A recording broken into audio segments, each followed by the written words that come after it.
del Mediterráneo, empezaron a aparecérseles preguntas un poco más profundas. Grecia, algún estudiante de latín y griego, cultura clásica, esos no están en el A y el B. Pues hay dos grandes periodos, que son el periodo clásico y el periodo helenístico, que como todos los periodos en todas las cosas van ordenados.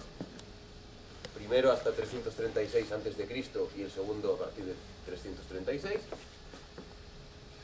Y los griegos empiezan a plantearse los problemas de la física y de la geometría. Primero Pitágoras, con su famoso teorema, no sé si sabéis la historia de Pitágoras y los pitagóricos.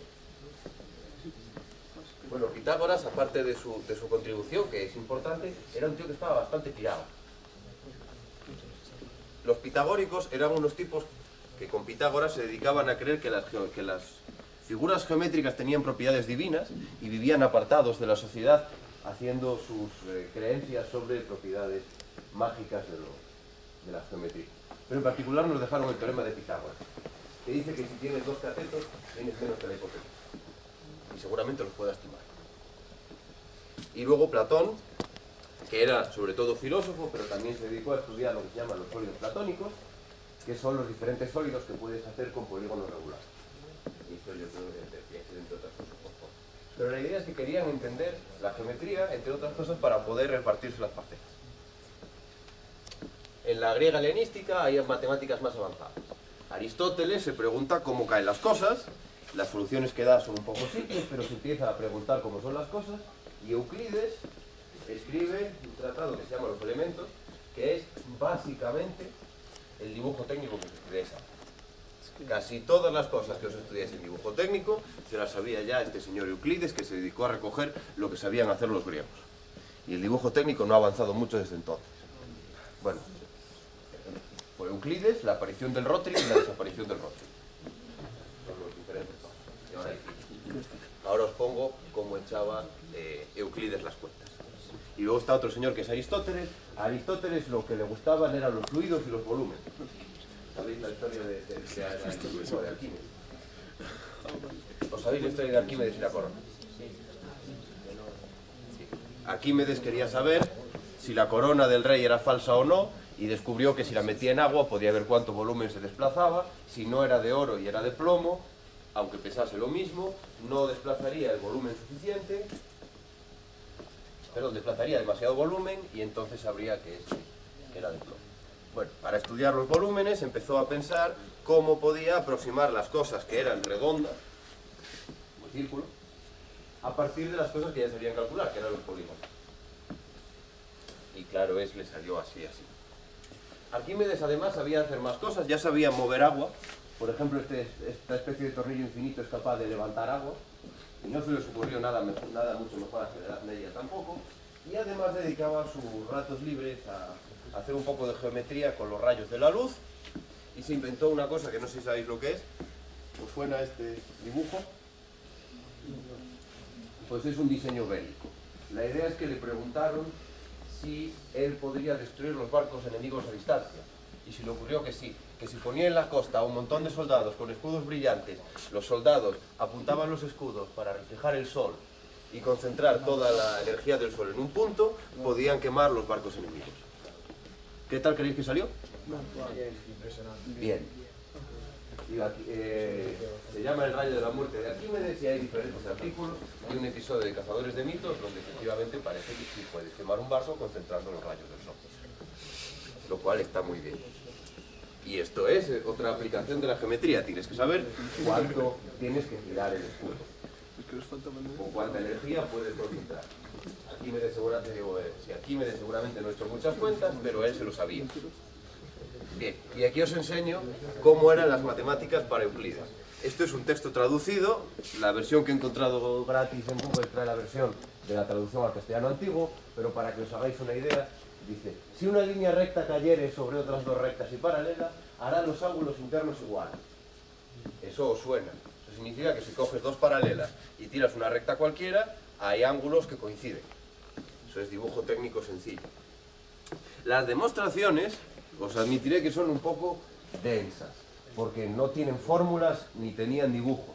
Los textos originales de Arquímedes son fórmulas, dice, define las rectas A, B, C y D, y todos los argumentos son en texto. Esto es una tortura, especialmente cuando te lo estudias en una optativa de cuarto. Hay una optativa de cuarto de matemáticas que consiste en aprenderte los elementos de Euclides y comprobar si están bien y son consistentes con la lógica moderna o no. ¿Qué opináis? ¿Funcionan? ¿Está todo bien? Casi todo. Le falta algún detalle, pero por lo demás está casi todo bien. Efectivamente es el dibujo técnico que no sabemos. Ok, dejamos a los griegos y seguimos por los siglos. Llegan los romanos. Los romanos no hacían muchas matemáticas. Construían puentes muy bien, pero era un poco a ojímetro. Quiero decir, yo sabía que aguantaban y efectivamente aguantan. El puente romano ahí sigue. Y la muralla también, si la gente no se dedicase a tirarle trozos de cuadro en cuadro. Bien. Los romanos, la gran contribución que nos hicieron fueron los números romanos. Los números romanos se utilizan durante casi todo el medievo, aunque no son la mejor forma de operar, como bien sabéis. A la caída del Imperio Romano se entra en un periodo tirando. Un detalle gracioso sobre los números romanos. No sé si sabéis qué edificio es el de la izquierda. Ahí está. Pues si os fijáis en cualquier reloj, por ejemplo el del ayuntamiento, veréis que los números romanos, el 4, son 4 rayas. Y eso pasa en más sitios. En la Puerta del Sol, el 4 también son 4 rayas. Esto no es porque los romanos lo hiciesen así, ni porque a alguien de repente se le fuese la pila. Hubo un rey francés, uno de estos Luises, que decidió que el 4 en números romanos lo confundía y que además rompía la simetría del asunto, y decidió que los 4 en los relojes serían con 4. Si lo veis en algún sitio, por ejemplo los relojes de Renfe, no penséis que hay una errata y os vayáis a quejar. Ya. Bien, la Edad Media en Europa, como sabéis, la gente se dedicaba a encerrar los libros en conventos y a quemarlos, y aunque había arquitectura y, bueno, por ejemplo, ahí tenemos, no me quiero equivocar con el nombre, Santa María del Naranco en Oviedo, que es de 848 después de Cristo. La arquitectura se hacía como la habían hecho los romanos, a ojímetro, a base de saber que ciertas estructuras, ciertos tipos de arco aguantaban, pero no tenían muchos más campos. Se iban dando cuenta de que ciertos tipos de arco aguantaban mejor que otros y así iban pasando de un periodo arquitectónico al siguiente, a base de darse cuenta de que había cosas que funcionaban mejor. Bien, mientras nosotros nos matábamos en Europa, en la India se les estaban ocurriendo cosas un poco más finas. Por ejemplo, los números actuales son una herencia de los números Brahmi de indios del primer siglo después de Cristo. Y si os fijáis, veis cómo va evolucionando los números, cómo pasan de los indios, estos son indios, aquí están los árabes, y cómo los números pasan a través de los árabes hasta nuestra concepción actual de los números, donde ya se parecen a los números de verdad. Así que los números actuales tenemos que agradecérselos a los indios. De números deben de saber algo porque son muchos. Tendrán que cortar su cuello. Bueno, los indios se les ocurrió. No está el cero en los indios, se inventaron los árabes. El cero aparecerá ahora. De hecho, es la siguiente diapositiva. Bien. A los indios se les ocurrieron las raíces cuadradas y el cero. Bien visto el cero. El cero y los números negativos. Y se les ocurrió que el cero debía operar sumado no hace nada, restado no hace nada, y si multiplica, si yo te doy 15 manzanas ninguna vez, no tienes manzanas. Pero hasta entonces no había cero. Los griegos lo del cero no lo acababan de llevar. Bien. El cero además representa el círculo con el punto, que es un símbolo en esa cultura, y además ya sabían algo de trigonometría. Entonces hicieron un poco de trigonometría y se dieron cuenta de que el Sol está 400 veces más lejos de la Tierra que la Luna, lo cual no es baladí y es una cosa que ellos fueron capaces de calcular. El hecho de calcular cómo de lejos están las cosas es una función trigonométrica que no está mal. Los musulmanes recogieron el trabajo de los indios y siguieron con él. En Bagdad se montó la Casa del Conocimiento en 810 y fijaos dónde están ahora. Los musulmanes ya sabían hacer patrones, no sé si habéis estado en la Alhambra. La Alhambra tiene todos los tipos de patrones posibles. y la demostración de que son todos los posibles se puede hacer, y efectivamente son todos los posibles. Apareció un señor llamado Muhammad ibn Musa, y ahora a ver si conseguimos decir el apellido, al-Khwarizmi, que no sé si suena alguna palabra moderna. Efectivamente, es el nombre del cual se sigue la palabra algoritmo. Y defendió los números hindúes, que es del 1 al 9. Al-Karaji, que además tiene un nombre gracioso, extendió el álgebra, y hubo un astrónomo persa. Persia es lo que actualmente se conoce como Irán, estaban todos por allí en Bagdad, y desarrolló la trigonometría, incluso algunas ideas de la trigonometría esférica que nos hacen falta para medir distancias largas sobre la Tierra. Cuando mides distancias cortas sobre la Tierra, como por ejemplo de aquí a aquella esquina, pues puedes medirlo como si la Tierra fuese plana. Pero cuando empiezas a medir la distancia de aquí a China, pues si no lo haces en círculo y lo haces en recto, no te sales de plano. Bien. Entonces, matemáticas medievales europeas, para hacernos una idea de cómo está la cosa, estamos hablando de los siglos 4 a 12, más o menos. Estamos por los siglos 4 a 12, y la gente sigue contando con números romanos y ábacos, lo cual es bastante poco avanzado.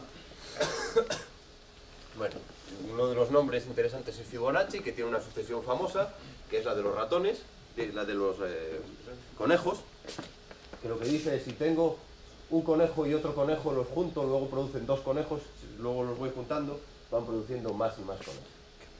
Los conejos se reproducen, y la sucesión más o menos viene a ser como que el número de conejos ahora es la suma en los dos tiempos anteriores. También nacen las primeras universidades. La universidad más antigua que todavía sigue en operación es la de Bolonia, en Italia. 1088. Dejo adivinar. ¿Cuál es la siguiente? La de Salamanca. Casi. Oxford. Pero la siguiente sí. Oxford en 1096, y algunos de los edificios los siguen usando. Y los conservan bastante bien. Detrás vino la de Salamanca en 1134, la Complutense y Valladolid en 1293, aunque he de admitir que la Complutense empezó en Alcalá, luego se mudaron. Se llama Complutense por el Complutum, que era un edificio romano de Alcalá. Ahora en Alcalá hay otra universidad, que es la Universidad de Alcalá. Y la de Murcia en 1272. Pero no está en funcionamiento continuo hasta hoy, la cerraron, y en 1915 la volvieron a abrir.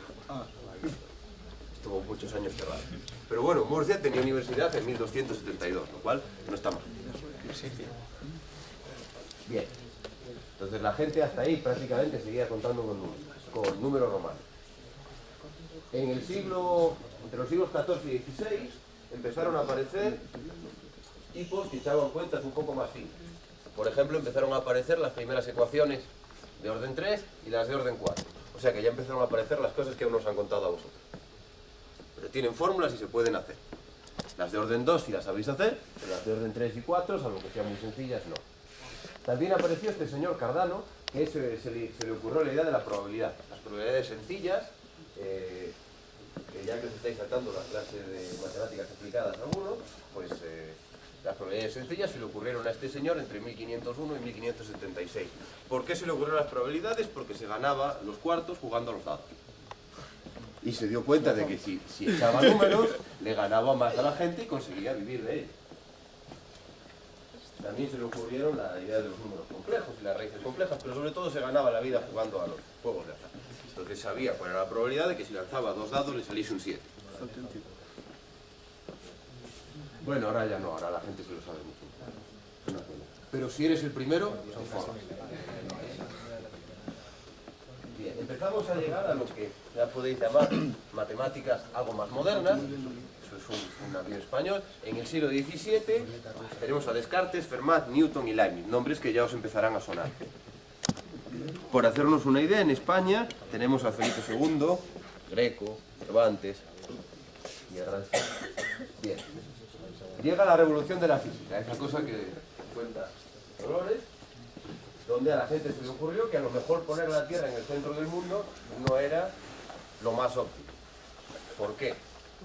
Se les ocurrió que poner a la Tierra en el centro del mundo no era lo más óptimo. Tened en cuenta que decir eso significaba que el Papa venía por tu cabeza así. ¿Y por qué se les ocurrió? ¿A qué se dedicaba Copérnico? Copérnico era astrónomo. Y el hombre lo único que intentaba hacer era unos mapas un poco decentes de cómo se mueve el cielo. Bien, ¿qué pasa si yo miro el cielo y creo que la Tierra está en el centro? Pues que quedan unas trayectorias muy raras para las cosas. Lo de la izquierda es lo que pasa con la Tierra y con Marte si yo creo que el Sol está en el centro. Y lo de la derecha es lo que pasa si yo creo que la Tierra está en el centro. Que lo puedes hacer, pero te quedan unas curvas muy raras. Bueno, eso es lo que nosotros vemos que hace Marte. Y esa es la idea de las fuerzas virtuales. Quiero decir, tú puedes poner el centro de referencia donde quieras. Y yo podría poner un centro de referencia con respecto a mí ahora mismo. Pero entonces todos vosotros estáis moviendo de lado a lado sin ningún sentido. Lo puedes hacer. Pero claro, al hombre se le ocurrió que era más sencillo si ponías el Sol en el centro. Idea controvertida. Eso lo sabe bien el segundo tipo, al cual le dijeron que no lo mataban, pero que mejor no saliese de su casa, porque total se iban a cabrear. A Kepler se le ocurrieron unas leyes también sencillas sobre cómo se movían los planetas. Si os fijáis, las leyes de Kepler son leyes hechas en términos de elipses. Son leyes algebraicas relativamente sencillas. A Boyle se le ocurrió una ley para los gases más o menos sencilla. Es decir, que si yo estoy en el laboratorio y comprimo un poco los gases, se reduce el volumen. O sea, si comprimo los gases, aumenta la presión. Y a Hooke se le ocurrió empezar a pensar que qué demonios pasaba con los muelles. Tiene una cara el tío como de pensar qué pasa con los muelles. Un poco raro. Pensar que además en esta época no es que te sacasen una mala foto. Que tú contratabas a un tío para que hiciese un cuadro y si lo mejor que podía conseguir era tenerte así, mal asunto. Bien, pues empiezan los genios de las grandes ideas. Descartes. Descartes, os lo habéis estudiado seguramente en filosofía, también hizo cosas en matemáticas. Tiene un libro muy bueno, que es El discurso del método, en el cual pues habla de un montón de cosas de filosofía. Y el tipo, como le sobraba el tiempo, puso un apéndice. Al apéndice lo llamó geometría. Bien, pues en el apéndice de Descartes se le ocurre que para decir dónde yo estoy en esta habitación sobre el suelo, me basta decir cómo de lejos estoy por ahí y cómo de lejos estoy por ahí y situarme con lo que se llaman coordenadas cartesianas. Es decir, que con dos números yo puedo decir dónde estoy sobre el suelo. Y esa idea se extiende. Además, le podéis agradecer la notación actual, donde utilizar A, B, C, X, Y, Z también es útil. Se le ocurrió a él. Hasta entonces, si os leéis Euclides, os podéis imaginar que la cosa era sea una incógnita la cual desconocemos. Y eso era lo que ahora se utiliza como X. Pero todo ese párrafo podía ser, dice, pues el número desconocido o la longitud desconocida a priori es... Bien, apareció Fermat, que era este tipo, cual parece que dedicaba algo de tiempo a estar sentado. Y se le ocurrieron un chorro de cosas. Fermat tenía una mala costumbre, que es que enviaba los resultados que obtenía por carta a la gente, pero sin la demostración. Y no estaba muy claro que la tuviese. Los resultados eran casi todos verdad, pero no se sabe dónde estaba la demostración. Para muchos de los resultados son muy útiles. Por ejemplo, la base de la encriptación RSA, que se utiliza hoy en día, y que es la forma en la que cuando vais al cajero, o cuando entráis en Facebook, que solo hay magia al cajero, los datos que vosotros generáis se encriptan, se convierten en algo que no se puede reconocer y cuando llegan al final se desencriptan. La forma de que eso no se puede interceptar, si se intercepta no sea posible leerlo, es la encriptación RSA y la idea para eso se le ocurrió el resultado que se utiliza se le ocurrió a este señor. También dejó un teorema, esto de que no hay números A, B, C y N, de manera que ocurra eso, que se pueda demostrar. Dijo, sí, lo he demostrado, lo he puesto en una esquina, pero no me cabe aquí en el borde del papel, total, tengo el resto de la demostración. Bien, hasta mediados del siglo XX no apareció una demostración de verdad de eso. Y al tipo le dieron todo tipo de premios, en Oxford le hicieron un edificio, o sea que probablemente no tenía demostración. Pero el resultado es verdad. Y llegamos a Newton. Bien, si os fijáis, hasta ahora todas las leyes físicas geométricas que se les ocurrían eran leyes más o menos simples en las cuales el producto de dos cosas es una constante, las cosas están sobre una elipse, no se les habían ocurrido muchas cosas nuevas. Newton, que era un tipo un poco borde además, quería estudiar la gravedad, la mecánica, quería estudiar todas las preguntas grandes y las quería resolver todas él. Y la verdad es que resolvió muchísimo. Y luego era un tío bastante arrogante que lo decía. Luego os hablo del aire. Bien, como necesitaba hablar sobre el movimiento, tenía que hablar sobre la velocidad. Y no había una forma clara de decir qué demonios era eso de la velocidad. Todo el mundo estaba de acuerdo en que si yo cojo este cociente, la posición pasado un poquito de tiempo, le resto la posición pasada ahora y divido por el paso del tiempo, divido por la cantidad de tiempo que ha pasado, eso es una velocidad media. Lo que me he movido entre el tiempo que ha pasado. ¿Y qué pasa si la cantidad de tiempo que ha pasado se va haciendo progresivamente pequeña y pequeña y pequeña? Pues esto sería la cantidad de tiempo a medida que se va haciendo pequeña. Si pienso que la posición es una curva, lo que me queda es la tangente a la curva. Y hay una forma de definir la tangente a la curva. Y esta es la gran idea de Newton, a partir de la cual se revoluciona la física. La tasa de variación instantánea, que es la derivada, revoluciona la física y entonces a la gente se le empiezan a ocurrir leyes para todo. En los siguientes 200 años la gente escribe casi toda la física clásica. Para ellos no era física clásica, era solo física. Pero probablemente para ellos era física moderna. Bien, se define la derivada como una cosa que es el límite, que no os diría ahora lo que es. Ellos tampoco lo tenían muy claro, de las variaciones a lo largo de un pequeño tiempo. Prometo que no hay muchas más. También se le ocurrió que tenía que haber una cosa llamada integral. ¿Cuál es la idea de la integral? El área debajo de una curva. Y además son cosas opuestas. La idea de la integral es aproximar por rectángulos cada vez más, pegándote cada vez más a la cosa. La forma de pegarte cada vez más es que la longitud de esto que pones abajo sea cada vez más pequeña. Total, que se le ocurrió una idea para definir integral, como sumas de cosas que se pueden hacer, olvidadlo. Muy bien. Si hay una idea de tasa de variación instantánea, ¿qué pasa si yo relaciono la tasa de variación instantánea con el valor de la función? Que es un poco lo que pasa en la ley de Hooke, por ejemplo, en la gravedad. Dice, la tasa de variación instantánea de la velocidad es una constante. Pues aparecen lo que se llaman ecuaciones diferenciales. Una ecuación diferencial es una ecuación es una igualdad que se cumple, y en la ecuación pueden aparecer una función y sus diferentes tasas de variación. Esa idea dio lugar a las ecuaciones diferenciales, que es como